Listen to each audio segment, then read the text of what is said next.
Sunflowers, Helianthus annuus, are vibrant, tall plants known for their bright yellow petals and large, dark centers filled with seeds. They are native to North America and have been cultivated for centuries for their beauty, nutritional value, and economic benefits. Sunflowers are unique because they exhibit heliotropism, meaning their heads turn to follow the sun's movement across the sky. This characteristic helps them maximize sunlight absorption, promoting healthy growth. They thrive in warm climates with well-drained soil and require full sun exposure to flourish. Sunflowers are widely grown for their seeds, which are rich in oil, protein, and essential nutrients. Sunflower oil is commonly used for cooking and in cosmetic products due to its health benefits.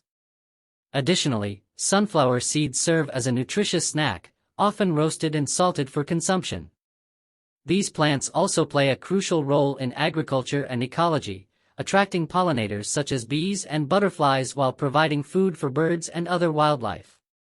Beyond their practical uses, sunflowers hold cultural and symbolic significance.